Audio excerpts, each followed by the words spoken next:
Yo, so what is up sa inyo mga katribo, no? Sobrang daming riders ngayon, Semana Santa na kasi. So for today's video mga katribo, i-review natin yung ating remap galing kay Moto Drift Tech. At syempre yung ating A-Racer RC Mini X-Lite na nilagay na nga natin dito sa ating motor, diba? So nag-upgrade na nga tayo ng ECU natin mga katribo, yung tinatawag nating power bank ng motor. Pwede na!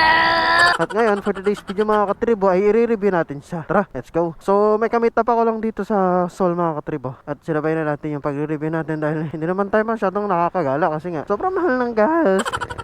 So, dun sa A-Racer RC Mini X mga katribo, light, mayroong app yun. Pakita ko sa inyo mga katribo. Lagay lang natin tong ating cellphone dito. Actually, ang dami nating kailangang i-review mga katribo. Dapat nating i-review yung ating gulong, ating handguard, caliper, ayan. Dami. Yung ating shock, hindi pa natin nare-review. Ang dami talaga. So, since wala naman tayo masyadong gala ngayon, yun yung i-review natin mga katribo. So, ikukunik lang natin yung app. Once in-start na pala yung motor, automatic mag-open na yung kanyang wifi. So, kailangan lang nating hanapin yung wifi dito. Yan, ang daming wifi. Ito. Usually, ang pangalan ng wifi mga katribo ay RC Mini. Yan, tapos lalabas na yung code niya. So, i-connect mo lang yan. Tapos, i-download nyo yung A-Racer X-Tune. Ayan o. Ito ba? A-Racer X-Tune. Itong app na to. Pag in-open mo yun mga katribo, ganyan ang lalabas. Pero dapat naka-on na yung motor mga katribo bago nyo i-open. Allow this time, cancel. Tapos, i-connect natin itong mobile phone natin sa ating ECU. Punta lang kayo sa settings. Ayan, connected na pala siya. Ayan, so dapat ganito ang lalabas yan. Connected sabi niya. Okay. So, monitor light, ayan. Diyan makikita nyo yung RPM ninyo. Kapag dekambyo ang motor ninyo, mayroon kayong gear indicator dito. So, currently, nasa map 1 tayo. 60 degrees Celsius ang ating temperature. Tapos, ang volt natin ay 13.6. Tingnan natin sa ating dash. 13 point something, 13. Tingnan natin kung parehas. Ayan, tama naman. 13.7, 13.6. So, tama. Ating RPM, ayan, 1.5. Diba? Yung TPS natin mga katribo, throttle position center, magbabago to pag once na pinihit natin tong ating throttle. Ayan o, tingnan mo. Oh, kita ba? Pumalo siya, 'di ba? Ayan. Tapos yung ibang mga features dito mga katribo, kailangan kasing bilhin. Ayan. Nag-iisipan ka pa kung bibili natin itong mga to. Ang gusto kong ano dito yung backfire adjust para makita natin yung backfire niya. So, more of this later. Tara na. Kita nyo ba yung pagpalo ng RPM natin? Ayan o. Hindi ko lang alam mga katribo kung bakit walang speed. Pero usually dapat may speed yan eh. Disconnect lang natin. Restart the app. Alright, ayun mga katribo, so makikita ninyo, may speed na tayo dito sa ating app. Ba't ako pinipiyok? Ang over yarn. So ayan, so kung mapapansin nyo mga katribo, yung speed natin dito sa ating dash ng ating motor at dito sa app mga katribo ay hindi accurate. Ayan o, diba? So pansin ninyo, ganyan lang siya, 49 dito, tapos 54 doon. So nagde-delay tayo ng mga or 7 kilometers per hour. Ayan. Itong AFR WBO2, hindi ko alam kung ano yan mga katribo. Can you please tell me kung ano yan? Please comment down below in our comment section down below kung ano ba yung AFR na yan. Alam po ko sa AFR mga katribo, mayroon tayong tinatarget dyan na in between 12 something hanggang 12.5 parang ganun. Okay, we're current in map 1. Upon closing the throttle mga katribo, tapos pag nilipat natin ang map 2, lalabas yung traction control. Ayan o, diba? So mag-iiba naman yung throttle response ngayon mga katribo. Shoutout nga pala Moto Drift Tech sa pag-aayos or sa pagre-remap ng ating motor. Ayun, so mas naging responsive yung ating throttle dito sa map 2, which is because yung map 2 mga katribo, yun yung ating pangwalwalan. Kunyari, lalaro tayo na endurance yan, magmamap to tayo. Pero kapag bang daily lang, di ba, nawala yung traction control. Parang default lang na map ng motor mga katribo. Dito tayo sa map 1. Ayan. Tipid mode, kumbaga, tipid mode. Lalo pa ngayon na medyo sobrang taas ng gas. Actually mga katribo, na-taon nga eh. Kung kailan naman nagmahal yung mga bilihin, especially yung gasolina, saka naman tayo nagpalit ng set ng ating motor. Nag-super stock tayo. Tatawa ako eh, no? Syempre, sana nga humupa ng gera sa Middle East para naman bumalik na sa dati ang presyo ng gasolina. Kasi sobrang dami nagsasuffer mga katribo. Ordinaryong PUV drivers, jeepney drivers, mga ganyan, sila nagsasuffer. Syempre, pati yung mga normal na mga tao, di ba? Sama-sama tayo nagsasuffer dyan sa ganyan. Okay, so going back mga katribo, ano ba yung mga pwede natin gawin dito sa ating app? Okay, so usually, ang ginagawa ko lang naman dito, ipapakita ko mamaya yung RPM limit. Yung pinaglalaroan natin dito mga katribo, yung RPM RPM limit, yung tinitignan natin yung map natin, kung may nagbago ba, di ba? Kasi hindi naman natin pwedeng galawin yan kasi nagalaw na yan ng Motodrift Tech. Sobrang daming riders ngayon, no? Hindi nila alintana yung sobrang mahal ng gas. Iba yung mga iba yung mga nagbabiyahe, yung mga pupunta dito sa beach. Okay, so gas consumption after nating marimap, pag-usapan natin. About dyan mga katribo, syempre, nag-iba tayo ng mga settings sa motor natin. Technically, lumakas tayo sa gas. Okay. Yan naman yung indication yan mga katribo. Once na may pinalitan tayong something sa motor natin, malaki ang chance or most probably talaga magkakaroon tayo ng mas malakas na gas consumption. Ayan. So, wala tayong magagawa dyan. Kaya talaga. Paano pa yung mga kargado, di ba? Like 195cc, 206, di ba? 215, mga 220, mga ganyan. Especially 232, 276, 245, di ba? Sobrang lalakas din sa gas mga katribo. Tayo, super stock lang naman tayo. Hindi naman tayo mag-aangat ng ganun. Pero malay mo, soon, di ba? Kahit 63mm lang na block. Yeah, boy. Alright, bypass na tayo. Mamaya pagbalik natin mga katribo, papakita ko sa inyo yung RPM limit natin na pwede natin i-adjust. Ayan, so once na nagpalit ka ng ECU or ng CDI mo, matatanggal yung limiter. Ano nga ba yung limiter mga katribo? Yung limiter mga katribo, yun yung makikita sa stock na CDI or ECU ng motor. Kumbaga, yun yung company sealed na settings ng motor na kung saan may limit. Bakit nilalagyan ng limit or regulation sa isang motor mga katribo? Marami. Okay? As per stock mga katribo, yun yung parang pinaka-default nya. Thank you, master. Yan. So, pinaka-default nya na kung saan wala kang gagawing modification sa motor unless magpapalit ka ng kung ano-ano. Wow, dami naka-big bike. Ang sarap, man.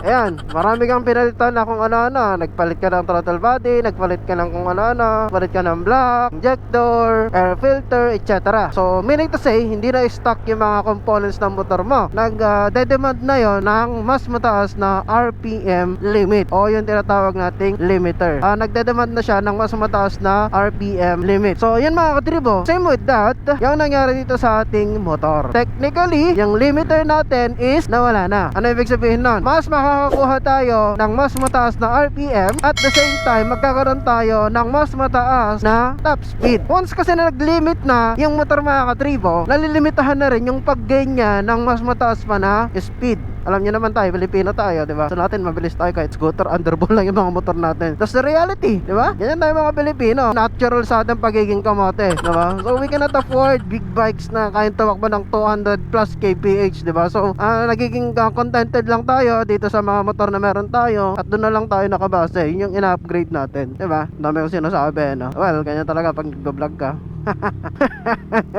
Hirit ba? Malapit lang naman yung pupuntahan natin mga katribo. Dyan lang naman sa Maiswal. Bebenta natin yung stock na calipers natin. Nakapost kasi siya dun sa marketplace natin. So dadalhin natin siya dun. And yun, may nakabili naman. Di bira, di ba? Daming riders baga.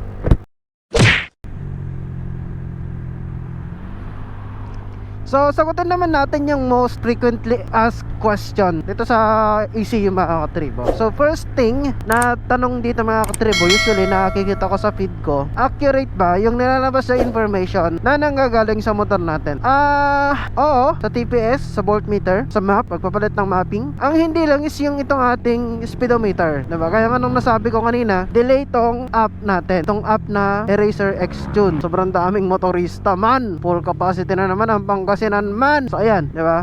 Kumbaga mga katribo, cannot totally say na accurate or parehas yung binabatong information ng motor dito sa application. May mga some na pagkakaparehas or let's say nagma-match yung information, but mostly is hindi, di ba? So ayan. Ang ano lang natin dito mga katribo kasi, ang pinaka goal natin kung bakit tayo nagpakabit ng eraser mga katribo is to monitor yung motorcycle natin kung ano ba yung nangyayari sa kanya within the system, diba? So ayan, next question, nakakalobat ba ng battery yung Eraser RC Mini X Lite? Base sa paggamit ko at base naman sa ating voltmeter, which is nag-indicate na normal naman yung voltmeter natin, hindi, okay? Hindi siya nakaka-drain ng battery. Napapansin ninyo, 13.4, 13.5, oo, medyo mahina na yung battery natin, pero not meaning to say na naglo-lowbat siya mga katribo. Hindi siya naglo-lowbat mga katribo. It's just added oxide accessory mga katribo dito sa ating motor. Unang-una, tinanggal niya yung limiter. Mas nagkaroon tayo ng access sa motor natin sa mga features niya. At syempre, nagkaroon tayo ng additional horsepower. Ngayon, may mga magtatanong mga katribo, kailangan ba na i-remap ang motor na nalagyan ng Eraser RC Mini X Lite? Okay. Sa tanong na yan mga katribo, base sa knowledge ko, oo. Bakit? Kung gusto mong ma-unlock talaga ang full potential ng motor mo, kailangan mong magpa-remap, diba? Pwede naman yung stock ECU remap. Pero ang mangyayari lang kasi dun mga katribo, hindi ka magkakaroon ng additional horsepower. Kumbaga once na may modifications ka lang sa motor mo as is stock, tapos pinaremap mo yung stock ECU mo, is kunyari, just like for example, nagpalit ka ng pipe, nagkakaroon ka ng backfire. Pag nagkaroon ka ng backfire, mali ang tono ng AFR mo, or yung tinatawag nating air fuel ratio. In that case, kailangan mo magparemap para tumama yung AFR mo, para hindi ka masyadong malakas sa gas, o kaya naman putok yung motor mo. Ganun lang naman kasimple yun. Yun yung knowledge ko mga katribo. Correct me if I'm wrong. So, open naman tayo sa mga suggestions or corrections ninyo mga katribo. Next up, yun nga, kailangan ba? Yes, for me, kailangan pag nagpalit ka ng ECU. Ako kasi ang ginawa ko mga katribo, sinabay-sabay ko na yung mga ginawa ko. Makikita nyo naman sa latest vlog natin mga katribo, diba? So, sinabay-sabay ko na lahat ng modifications na ginawa natin sa ating motor. So, hinuli ko talaga ang ECU at ECU remap. So, kinumpleto natin throttle body, long wire, injector, ram air hose, at ECU. Diba? So, kinumpleto natin. Mga katriba nga pala, naka-bolt on na tayo. Yan. Ayan, hindi ko na alam kung saan ako nag-end. Dito mo nagtong ano. So ayan, pag nag-bolt on ba, kailangan mo magpa-remap? Yes po, kailangan mo pong magpa-remap. Pag nagpalit ka ng ECU, kailangan mo magpa-remap? Yes po, kailangan mo pong magpa-remap. May modifications ka sa motor mo kahit stock ECU lang, just like for example, JBT version 3, nag-open pipe ka, kailangan mo magpa-remap? Opo, para maitama yung AFR. Tama? Ayan, yun yung mga sinabi ko kanina. Dito mga katribo, kapag may mga suggestions kayo, corrections kayo sa mga sinasabi ko, open po ang ating comment section down below. Comment lang po kayo dyan kung may napapansin po kayong mali sa mga pinagsasabi ko. Ayan. So, doon nga, balikan natin yung usapin tungkol doon sa AFR mga katribo. Pwede po kayong magpa-remap kahit na stock ECU. Okay? Pero, since nag-add nga tayo ng racing ECU, kailangan natin to ipa-remap para makuha natin yung top potential ng ating motor as is stock. Hindi ko alam kasi kung saan ako nag-end kanina eh. Sana tama yung mga pinagsasabi ko yung continuation. So, dito na tayo sa may zigzag ng Sol mga katribo. Malapit na tayo dun sa ating pag-meet upan yung bibili ng ating caliper, rear caliper. Diba? Pagpalit tayo ng RCB na rear calipers. RCB calipers, both front and rear. Kaya ngayon, pino-for sale ko yung ating mga calipers. Sayang naman, okay pa naman yun. Bago pa naman yung brake pads na mga yun. So ayan mga katribo, balikan natin. Medyo malaylay pa naman eh. Yan yung mga frequently common asked questions sa atin mga katribo. Sana nasagot natin, diba? Mamaya papakita natin yung mga other features nitong racing ECU natin. So pinakita ko naman na kanina mga katribo kung paano siya i-connect, diba? So sundan nyo lang yung guide natin. Ganun lang naman kasimple yun. So price range ng brand new na Eraser RC Mini X Lite, 13K to 14K siya pag brand new ha. Tapos depende naman sa usage kapag second hand. Yung sa atin is second hand lang mga katribo, 3.5 lang yun. Pwede na! Power bank yun eh. So dito tayo, i-meet up lang natin yung kausap natin ito mga katribo. Tapos balikan ko kaya mamaya. Sig! Pero 14 siya, 14. Buti meron, ang galing oh. Naka-convert yung Aerox Vito na caliper. Kaya pala mabibili si bossing ng caliper. Oo.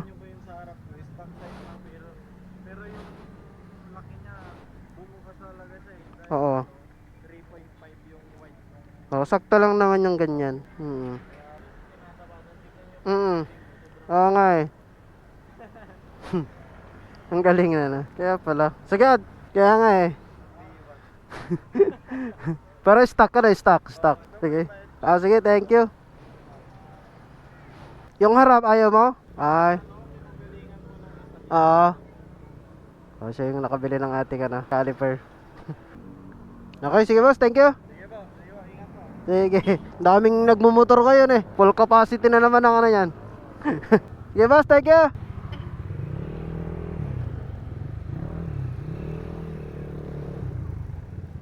Okay na mga katribo. So nagko-convert pala siya ng Aerox. Sa mga gusto magpa-convert dyan, around Pangasinan, so yung convert ng disc brake sa likod, message siya lang siya, Justin Ferrer mga katribo. Shoutout po. At ang mahirap ngayon mga katribo dahil sobrang dami ng umuuwi, I mean nagpupunta sa mga beach dito sa Pangasinan.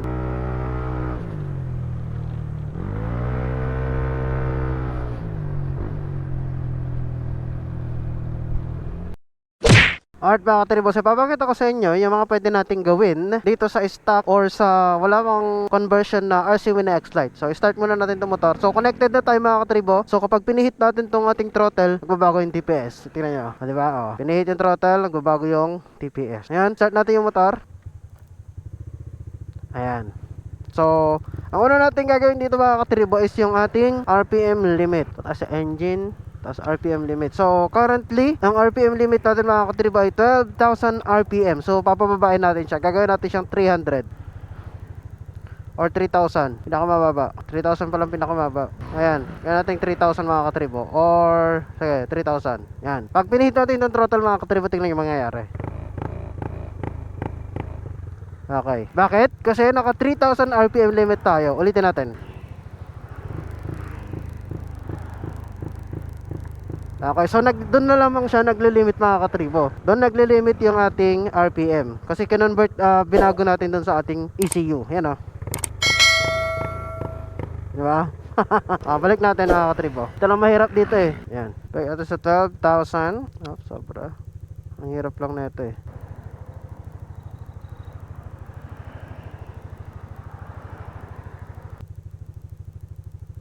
Ayan, 12,000 ulit mga katribo. Subukan natin i-throttle. Diba? Ayan na. O, diba? Next, gagawin natin is itong idle adjust mga katribo. Hindi ko alam kung paano ginagawa to. Siguro binabago yung taas ng idle sa neutral. Yung naka-stay ka lang.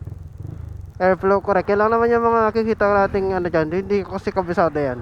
Next, auto-tune. Okay, so ito mga katribo, pag running ka na, pwede kang mag-set ng auto-tune. Kumbaga kapag wala kang time or wala kang budget pag parimap, tapos mayroon ka ng ECU, pwede mong gamitin tong auto-tune. Ang ginagawa po ng auto-tune mga katribo, siya na po yung nag-tune sa sarili niya kung depende sa throttle habit mo. Yun yung pagkakaintindi ko mga katribo. Then, park. Ayan, ganyan lang siya. Hindi ko alam kung para saan to. Paki-comment nga doon mga katribo kung anong ginagawa dito. So na-explore lang natin yung ating app. Ito yung current na map sa atin mga katribo. Huwag natin pakialaman yan. Yan. Kapag gusto nating baguhin yung map natin, nagbabago yung EFR natin, dito natin siya gagalawin. Pero hindi natin siya gagalawin dahil may parimap na nga tayo, di ba? TPS lean. Ayan.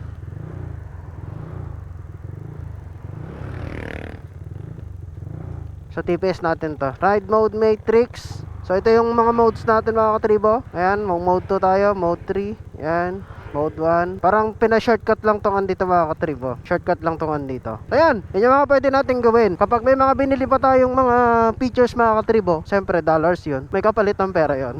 Pero siguro pag nagkaroon na tayo ng extra kasaka natin gagawin. Saka tayo bibili. Okay, tara. Alright, pag-usapan pa naman natin mga katribo kung ano yung mga benefits kapag nagpa-remap na. Alright mga katribo, ang unang benefits natin dito sa pag nagpa-remap tayo is yun nga, mas lalakas yung ating motor. So nadagdagan tayo ng additional 3 horsepower. Di na masama yun mga par. Kasi ang stock na horsepower ng NMAX version 2 as stock, wala ka pang conversion is 14 HP hanggang 15 HP. Ang nakuha nating max horsepower na nagpa-dyno tayo is 18 horsepower, 17.9 to 18 horsepower. Doon siya naglalaro. So yan, next pro siguro, hindi ko na maiiwanan ng mga stock na click. Yun talaga eh na. Marami kasing naninibak ng stock na NMAX ay stock na click. Sayang naman ang gastos mo kapag, di ba, tatagusin ka lang ng click.